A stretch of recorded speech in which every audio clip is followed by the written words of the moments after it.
Bueno, decíamos que el aumento de los precios del petróleo a nivel internacional hace que en México, para los niveles de esos años, estoy hablando de la segunda mitad de los 70s,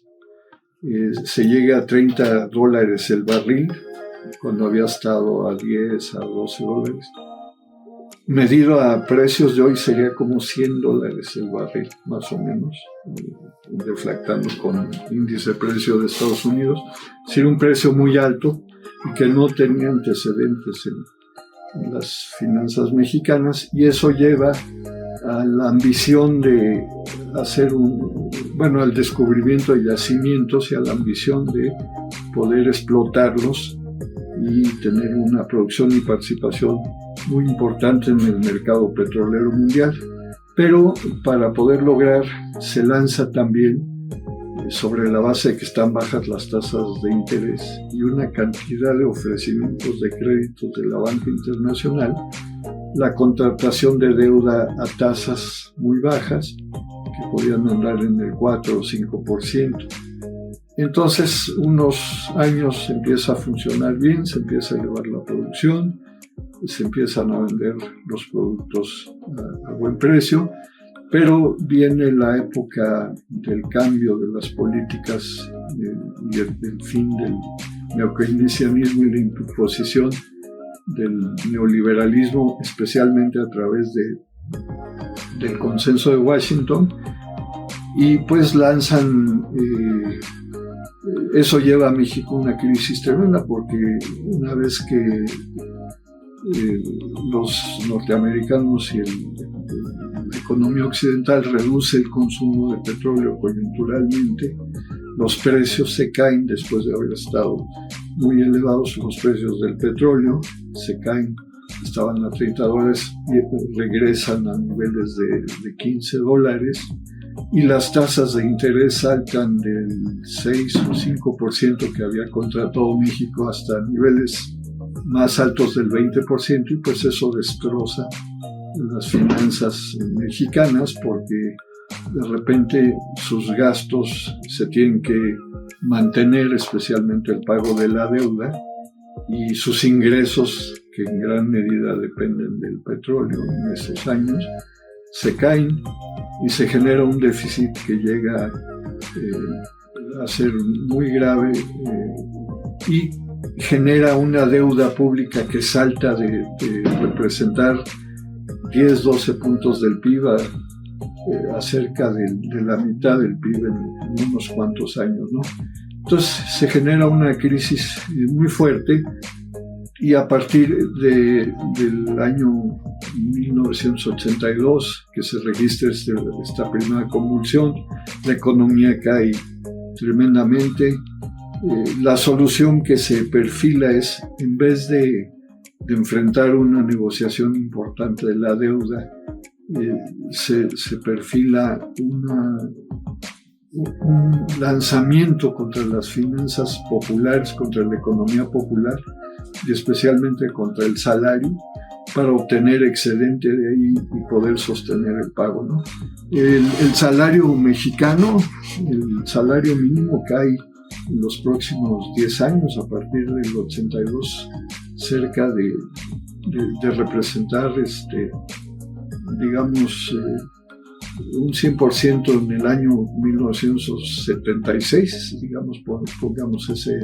indicador. Ya para el año 10 años después, estaba representando un 25% máximo que había alcanzado en 1976 el salario mínimo. Y el salario contractual no sufre igual caída. Al mínimo prácticamente lo sacan del mercado. Bueno, en México se produjeron situaciones de pobreza que, aún siendo tan precario, todavía se siguió pagando. Pero el salario contractual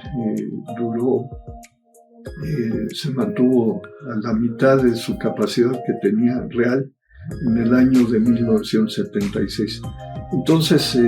hubo una agresión muy fuerte al salario, y sin embargo no fue suficiente para superar la crisis. Esto empezó en 1982, se manifestó nuevamente en 1986, y luego vino con la tremenda crisis en la transición del gobierno de Carlos Salinas al del Cedillo en los años diciembre del 94, enero del 95, que fue conocida con cierto dramatismo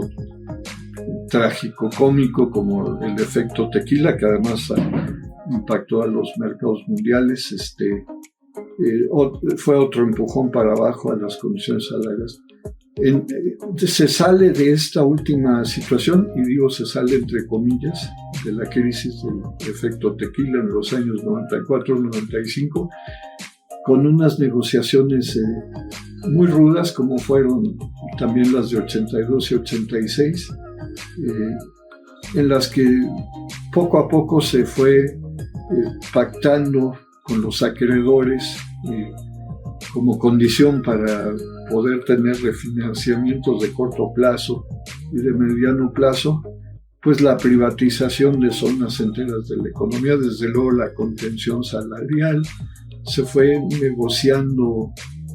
la regulación del ejido, de las playas, de las tierras, se fueron privatizando una cantidad de empresas que eran del Estado, que seguramente muchas tenían que ser privatizadas o no eran tan importantes, pero algunas otras que sí.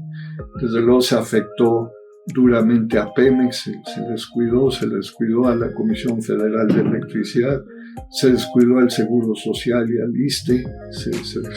se descuidaron los fondos de pensión de los trabajadores.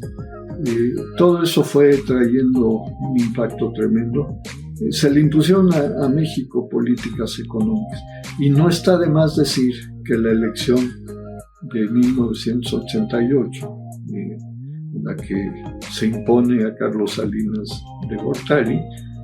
porque él no gana la elección, la gana el ingeniero Cuauhtémoc Cárdenas, pues hace recordar cómo aterriza el neoliberalismo en muchos de los casos, no es por la vía legítima. Si bien en Inglaterra la Thatcher gana, en Estados Unidos Ronald Reagan gana, en México no es el caso. Es una situación impuesta en gran medida, y pues así es como se va fraguando. El balance se puede ver en las décadas que han pasado de 1982 a la fecha. Pues tenemos instituciones fundamentales para el país tremendamente debilitadas. Hablo del IMSS y del Seguro Social, el sistema de salud completamente incapacitado de atender las necesidades nacionales como debería ser, garantizar el derecho de salud a los trabajadores mexicanos y a los habitantes del país, la educación pública mermada, el presupuesto de universidades descuidado, en fin, muchos rezagos, y a las empresas tan importantes como Pemex y la Comisión Federal de Electricidad, con las que en otros tiempos fueron sus partes de su sistema de producción, como Fertimex y otras, pues desbaratadas, muy debilitadas, y que estaban ya en la lista o en el rol, como sabemos, de irles cada vez achicando más su función para que esos mercados fueran dominados por el capital privado y fueran meros complementos, y realmente ceder la parte principal productiva de la actividad petrolera y eléctrica al sector privado.